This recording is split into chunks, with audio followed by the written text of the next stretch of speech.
There is no sad ending, in a lonely way. Just a quiet early morning in Montana.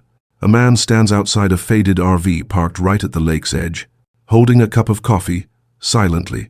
No expression, no thought, just quiet, enjoying the coffee. People call him the quitter, that he ran away from a normal life. No wife or children, no home, no schedule. But the truth is different. He hasn't run from anything. He is reclaiming himself after giving away everything and forgetting to keep a part for himself. A few years ago, he was the one always there, calling whenever someone was sad, driving 3 hours just to fix a washing machine for an old friend, laughing until his jaw hurt, just so no one would see he was exhausted. He thought that was love, responsibility, a way to prove he was worth holding on to, until one day he realized he had never really been held, only used. No applause for the first refusal, no one reacting when he stopped appearing. The quieter he was, the calmer the world became, and that's when he understood he had never been needed, only convenient. From that day on, he lived alone, but not lonely. He moved, he simplified, he breathed again. Every morning, a different place. Every cup of coffee, no longer bitter. This is not a story about a cold man, but about a man who loved too deeply, gave too much, and then disappeared into his own kindness.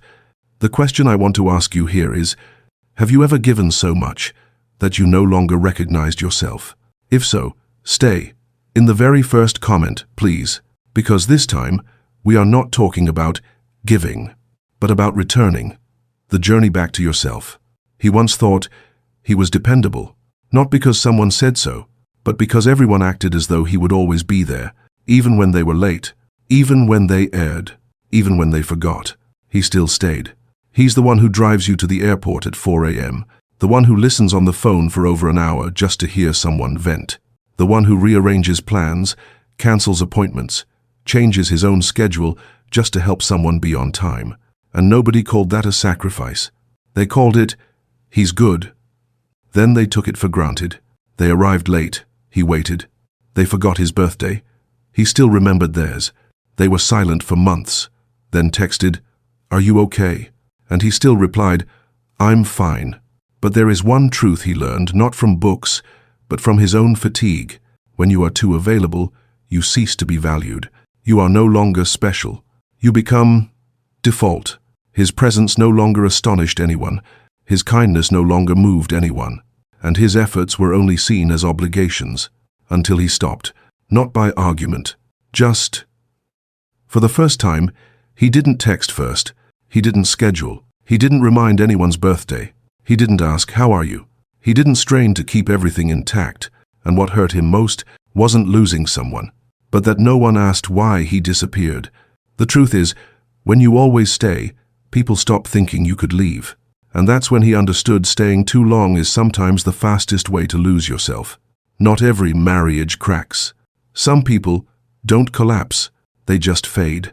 Like a photograph bleached by sunlight over years, not torn, not burned, just vanished.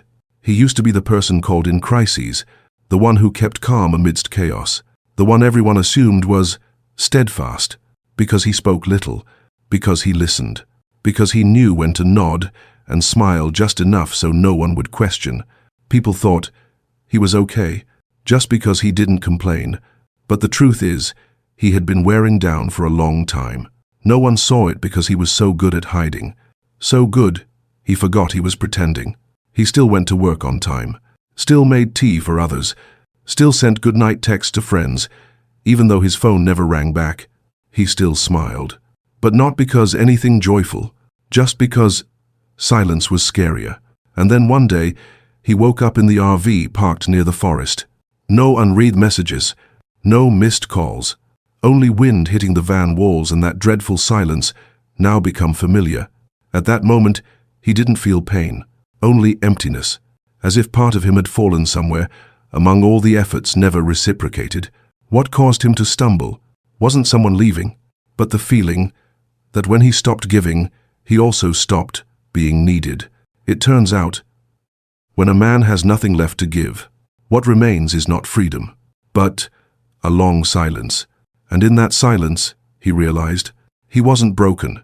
He had just been disappearing, bit by bit, while still smiling, still working, still living, but no longer himself. No final message, no farewell, no dramatic ending like in a film. Just one day, he ceased trying, and what stunned him was that no one noticed. He used to keep everything alive, relationships full of silence, friendships existing only when he initiated, conversations happening only when he sparked them. He thought he was nurturing, but in truth, he was inflating long deflated balloons. He used to have a group of old friends. Every gathering was because he scheduled it, chose the place, sent reminders, messaged individually to make sure everyone would attend. He once had a woman who said she liked subtle men, and he remembered every tiny detail, like how she drank coffee without sugar, but with cinnamon. He reserved exactly the table she liked, picked exactly the song she had once unintentionally hummed, and then one day, he stopped. Not out of anger, not out of hurt, but out of exhaustion. He waited to see who would ask after him, who would send a message, who would mention his absence, with a real presence. No one, and that moment silent, without a sound, was a deep stab. Not because he lost someone, but because no one had ever really held him back. It turns out the connection he tried to protect was just strings pulled from one side.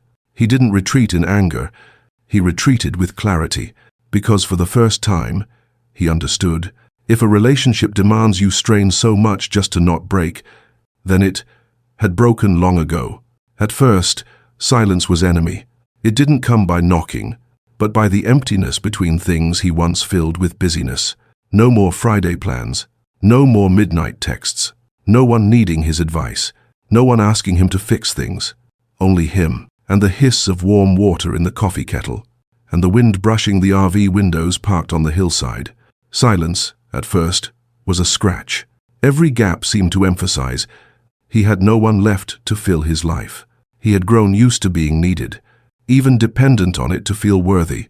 But then, day by day, when no one needed him, he began to return to a question no one asked. Was he still important? The answer didn't come in words. It came in small acts. One morning, he cooked breakfast just for himself. Not a hurried meal, but a plate of golden eggs, a few slices of butter, and a soft jazz tune in the background. He ate slowly, no one to wait, no one to rush him. And for the first time in so long, he felt he deserved it, just for being there. No applause, no one calling him resilient, no one sending a message celebrating his return. But he felt one thing clearly: he still had value, even if no one watched. That wasn't loneliness. That was healing, slow, silent, steady. And the strange thing was, right in the space he once thought would suffocate him, he found the most breath. Not because everything was better, but because he stopped trying to be called good. Silence was no longer distance. It was a sky, a space to return to himself. No announcement needed, no need to be understood, no need to be soothed.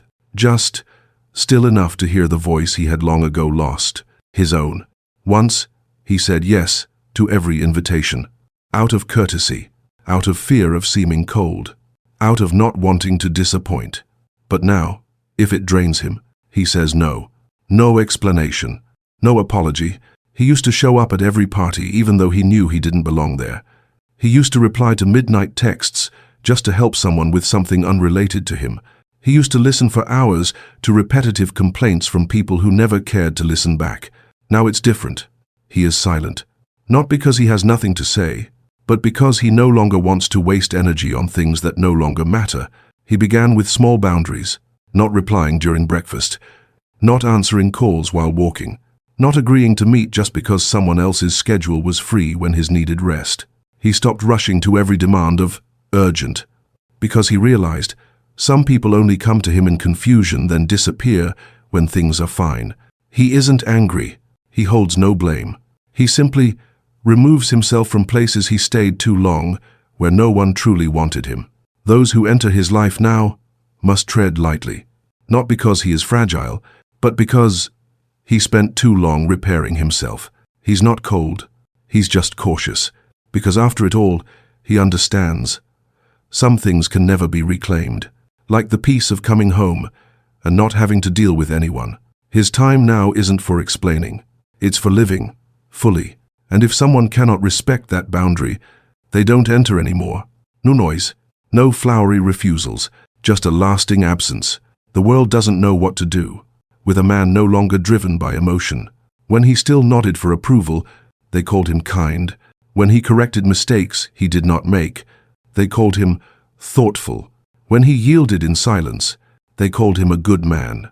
But when he began to step back, when he didn't answer half-hearted texts, when he no longer apologized for his own fatigue, they say he changed. In truth, they weren't afraid of losing him. They were afraid of no longer controlling him. Before, one sad phrase, one disappointed look, one text, "I feel hollow," would have him return. He would try harder. He would step back, just to prevent the bond from cracking. Now he doesn't. They say he has grown cold. No, he just no longer burns by guilt. He once feared making others sad. Now, he fears more making himself drained. He doesn't need to win, doesn't need to be right, doesn't need to justify with words, because he has learned the hardest lesson a man must learn, how not to lose to himself. The world is used to kind men, being soft, but him now, not soft, not rigid, just clear. He isn't cold, he merely refuses to endure in silence. He isn't ignoring, he just doesn't respond when no one listened. And what unsettles them is not his absence, but the presence of a version they can no longer pull back. A man who doesn't wait to be chosen, doesn't beg to be understood, doesn't stoop to be kept. A man who doesn't need to shout, just standing still is enough to make the world watch. Not because he's dangerous, but because he's no longer easily wounded as before. He once strove to be understood, explained why he spoke little, explained why he needed time alone, explained when he left a conversation halfway, because the room's energy was chaotic. And then one day, he stopped, not from exhaustion, but from realizing peace doesn't need approval. Once, he forced himself to be social in gatherings that left him silent for days after. He used to laugh at the right time, tell stories at the right moment, listen at the right moment, even though inside he only wanted to leave. Now he doesn't. If it doesn't feel right, he won't stay. No pouting, no announcement. He just steps back toward quiet. And that silence without the hue of resistance is what disturbs others, because they are used to men needing permission to rest, needing sympathy to be quiet, needing approval to live as themselves. He doesn't. If a conversation becomes performance, he quietly stands up. If a room is heavier with words than listening, he steps outside. If a connection demands he sacrifice clarity, he lets go. Not because he lacks feeling, he has enough, but he's learned emotions aren't for show, nor a pathway for others to reach and manipulate him. Peace, for him, is no longer something to negotiate. It's a standard. And if a relationship cannot walk alongside that stillness, he no longer pleads, no longer requests to be kept. He just walks away and continues to live. No one is blamed, no one diminished. Just, he chose himself. For the first time and decisively, he once feared being alone, feared long days without someone calling his name, feared weekends when no one needed him, feared the phone lying silent all day without a single notification, because back then, he thought a loved man was a busy man, a packed schedule, calls piling up, a life where someone always needed him.